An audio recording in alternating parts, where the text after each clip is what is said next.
Alors oui, j'ose parler de tout, que ce soit avec le neurologue ou bien avec l'équipe soignante.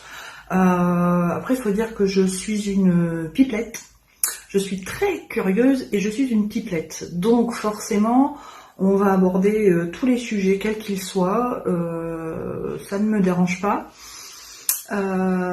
Petite astuce aussi, quand on a peur de parler de quelque chose avec le médecin, le neurologue ou quoi que ce soit, ou qui que ce soit, pardon. L'astuce, c'est de noter toutes ces interrogations les jours précédant le rendez-vous. Prenez une feuille, vous notez vos questions. Et surtout, quand vous êtes avec le médecin, vous lui dites, voilà, j'ai fait ma liste, j'ai des questions à vous poser. Est-ce qu'on peut prendre 5 minutes pour y répondre? Et vous posez vos questions et vous allez voir, tous les sujets peuvent être abordés avec une équipe soignante. C'est leur métier. Nous, c'est notre maladie, mais eux, c'est leur métier. Et ils vous apporteront toutes les réponses à vos questions et il n'y a aucun sujet tabou. Le risque que vous prenez, en fait, c'est qu'ils vous répondent pas. Et alors? Et au moins, vous aurez posé votre question. Et puis, vous allez voir, bien souvent, ils y répondent. Donc, white note. Alors non, jusqu'à il y a pas si longtemps que ça finalement, j'étais pas très à l'aise avec les équipes soignantes, que ce soit neurologue, infirmier, kiné, médecin traitant, pour parler de problèmes un peu intimes, de problèmes sexuels, de problèmes de prout, enfin, voilà, qu'on connaît souvent quand on a une sclérose en plaques. Aujourd'hui, en fait, j'ai pris le parti d'en parler. Voilà. Et finalement, je me dis que si j'en parle pas, les médecins, les équipes soignantes ne peuvent pas deviner ce qui ne va pas. Donc aujourd'hui, j'ai vraiment pris le parti d'oser en parler à tout le monde, quel que soit le personnel soignant que j'ai en face de moi, dans cette démarche vraiment de tout tenter pour aller mieux. Voilà. Aujourd'hui, en ce qui me concerne, j'ai décidé que rien ne serait tabou. Si pour le médecin ça l'est, c'est son problème. Alors j'ai la chance d'avoir un neurologue avec qui je m'entends très bien.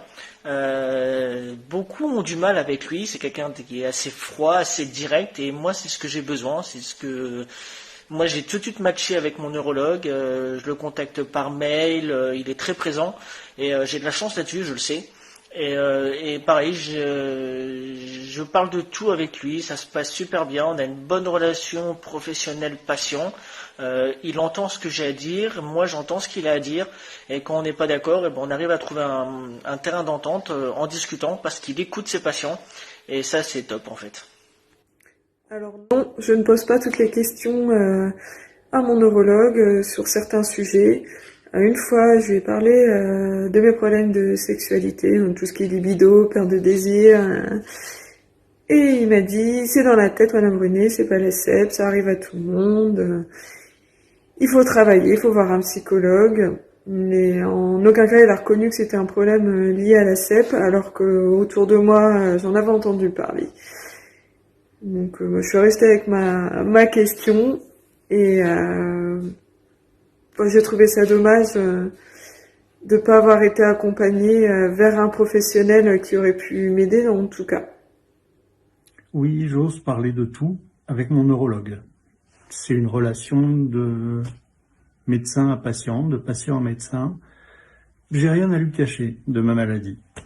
Et puis, avec mes aidants, je les embarque dans ma galère. En gros, si je dis ce qui m'arrive, il y a des chances qu'ils comprennent mieux pourquoi je suis fatigué, pourquoi je suis pas au mieux de ma forme, pourquoi à un moment donné, si je suis invité un soir, le jour où je peux être invité, le jour où on pourra être invité, je pourrais ne pas y aller parce que j'ai une fatigue qui me tombe dessus. Si j'ai pas prévenu, si les gens ne savent pas avant ce qui m'arrive, ils vont pas comprendre.